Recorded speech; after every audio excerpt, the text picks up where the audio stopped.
بسم اللہ الرحمن الرحیم اللہ رب محمد صلی علیہ وسلم نحن عباد محمد صلی علیہ وسلم لی خمسۃ اطفی بہا حر الوباء الحاطمہ المصطفیٰ والمرتضیٰ وابناہما والفاطمہ۔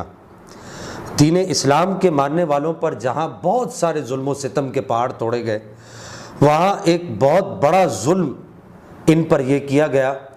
کہ ان کی کتب جو علم کا بہت بڑا ایک ذخیرہ رہیں اور اب بھی ہیں،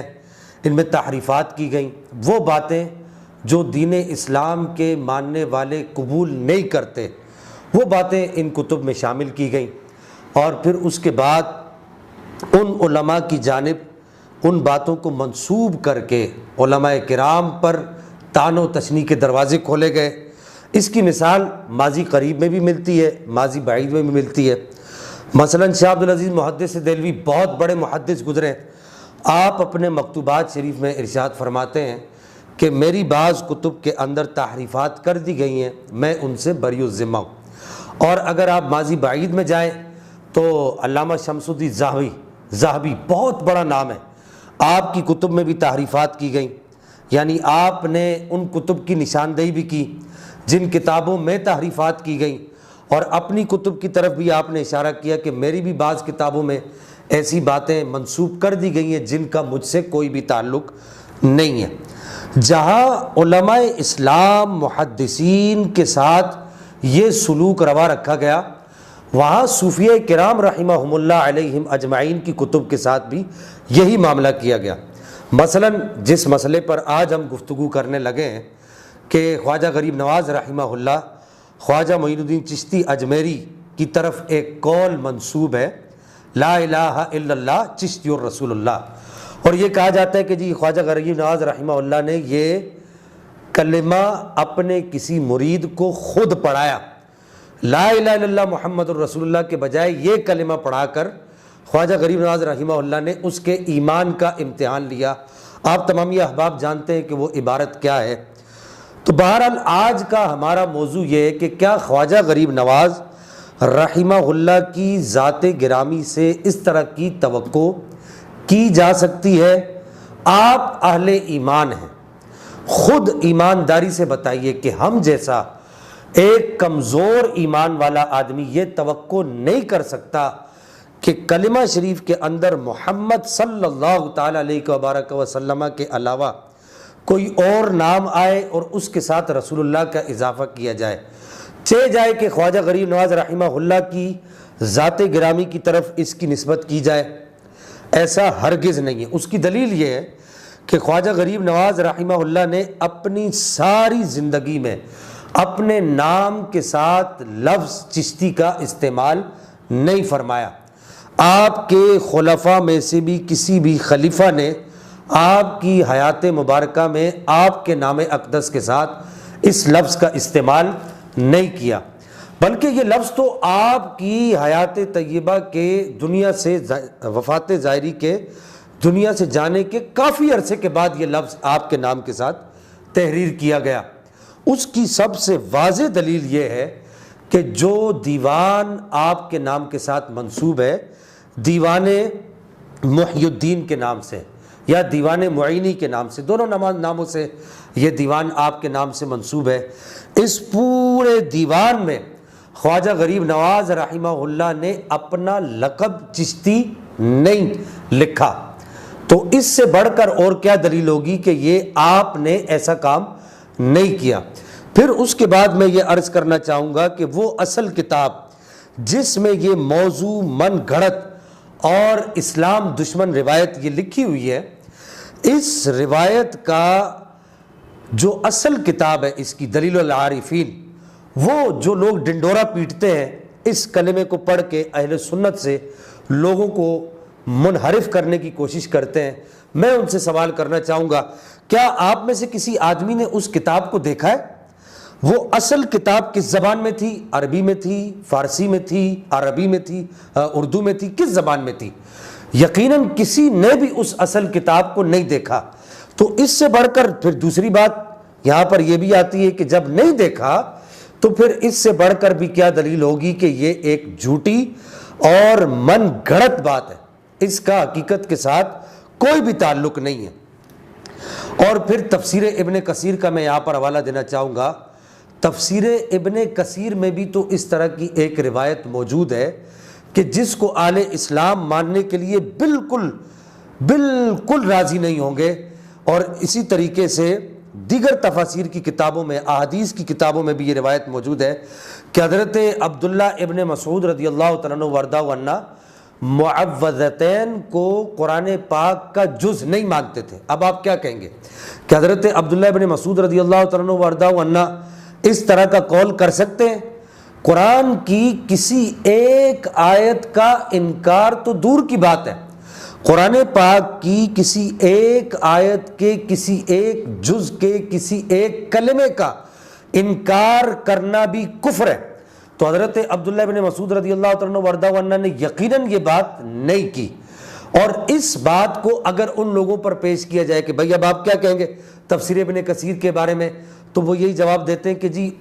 جو تفسیر ابن کثیر میں اچھی باتیں ہیں ہم ان کو قبول کر لیں گے، اور جو باتیں اسلام سے ٹکراتی ہوں گی ہم ان کو رد کر دیں گے۔ تو میں یہاں پر ان سے یہ سوال کرنا ضروری سمجھوں گا کہ یہ بتائیے کہ یہ اصول جو آپ بیان کر رہے ہیں بزرگوں کی کتابوں کا مطالعہ کرتے وقت، یہ اصول آپ کا کہاں چلا جاتا ہے؟ کس جگہ آپ اس اصول کو دفن کر کے آ جاتے ہیں؟ وہاں بھی اسی اصول کو استعمال کیا کریں۔ پھر اس کے بعد سب سے اہم ترین بات، امام نووی رحمہ اللہ نے اپنی کتاب المجموع کے اندر حضرت عبداللہ ابن مسعود رضی اللہ عنہ وارضہ عنہ کے اس قول کے بارے میں ارشاد فرمایا کہ وما نقل عن ابن مسعود رضی اللہ عنہ وارضہ عنہ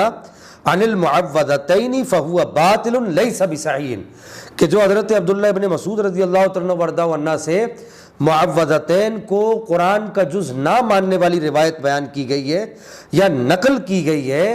اس کا حقیقت کے ساتھ کوئی بھی تعلق نہیں ہے، یہ باطل ہے اور یہ صحیح نہیں ہے، اور حقیقت حال یہ ہے کہ یہ ابھی تک کتابوں میں چھپ رہا ہے۔ پھر بخاری شریف کے اندر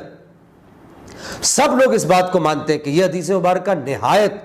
جو ہے اہل اسلام کو دکھ دینے والی روایت ہے کہ نبی کریم صلی اللہ تعالیٰ علیہ وسلم ارشاد فرماتے ہیں کہ جب کچھ عرصہ مجھ پر وحی آنا بند ہو گئی تو میں نے یہ سوچا کہ میں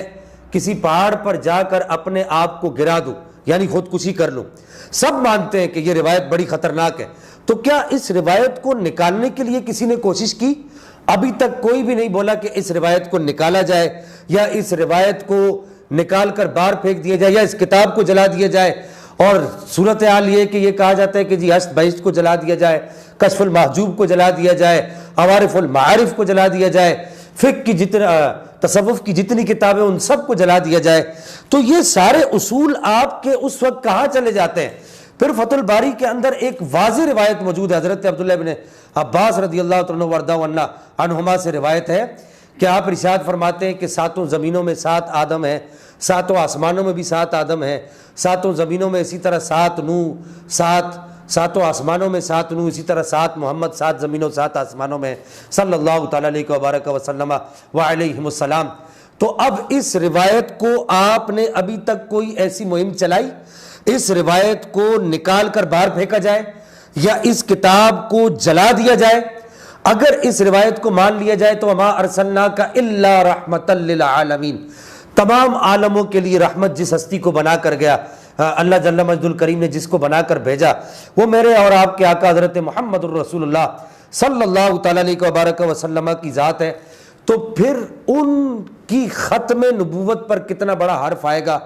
کبھی اس پر بھی کسی نے لب کشائی کرنے کی کوشش کی؟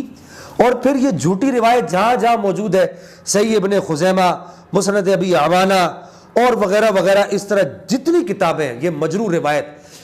ان کتابوں میں سے یہ روایت تو ابھی تک نہیں نکالی گئی۔ اصل میں یہاں پر ایک اصول یاد رکھیے، اہل السنہ کے امام اہل سنت، مجدد دین و ملت، مجدد میعت حاضرہ والسابقہ، صاحب الحجت القاہرہ، الشاہ امام احمد رضا خان فاضل بریلوی رحمہ اللہ، فتاوی رضویہ شریف کی جلد 15 صفحہ نمبر 255 پر ارشاد فرماتے ہیں کہ کوئی کتاب کسی بزرگ سے منسوب ہو تو اس سے یہ بزرگ کے ساتھ کتاب کا منسوب ہونا کوئی ثبوت قطعی کو مستلزم نہیں ہے، یہ کوئی ثبوت قطعی نہیں ہوتا، یقینی نہیں ہوتا کہ یہ بزرگ ہی کی کتاب ہے۔ پھر آگے اعلیٰ حضرت ارشاد فرماتے ہیں بہت ساری کتابیں اور رسالے خصوصاً بزرگان چشت سے منسوب ہیں جن کا اصلاً کوئی ثبوت نہیں ہے، بزرگان چشت کے ساتھ اس کا کوئی بھی تعلق نہیں ہے۔ اور مزید آپ نے ارشاد فرمایا کہ کسی کتاب کا ثابت ہونا اس کے ہر فکرے کے ثابت ہونے کو بھی مستلزم نہیں ہے، کہ اگر کوئی کتاب کسی بزرگ سے ثابت ہو بھی جائے تو اس کے اندر موجود سارے پیراگراف، سارے فکرے اسی بزرگ کے ہیں، یہ بھی تو مستلزم نہیں ہے، یہ بھی تو لازم نہیں ہے۔ اس اصول کو یاد رکھیے، یہ اصول سیدی اعلیٰ حضرت امام احمد رضا خان فاضل بریلوی نے فتاوی رضویہ شریف کی 15ویں جلد میں بھی ارشاد فرمایا اور 22ویں جلد میں بھی ارشاد فرمایا۔ لہٰذا آخر میں یہ بات عرض کروں گا کہ اب جو نئے ایڈیشن ان کتابوں کے آ رہے ہیں، اس کتاب کے بالخصوص حسب بہشت کے، علماء اہل سنت نے اپنی علمی لیاقت اور اپنی ایمانی قوت کے زور کے بل بوتے پر ان عبارات کو ان کتابوں سے خارج کروا دیا ہے۔ اب آپ بھی ذرا ہمت کیجئے، ان عبارات کو، جو عبارات میں نے آپ سے عرض کی ہیں، ان عبارات کو ان حدیث کی کتابوں سے، تفسیر کی کتابوں سے نکلوا کر دکھائیں، یا ان کو جلانے کا یا ان کے بارے میں ان کلموں کا استعمال کرنے کی ہمت کریں جو ان کتابوں کے بارے میں کرتے ہیں۔ اللہ جل مجدہ الکریم ہمیں دین کے ڈاکوؤں سے محفوظ فرمائے۔ وما علیہ الا البلاغ۔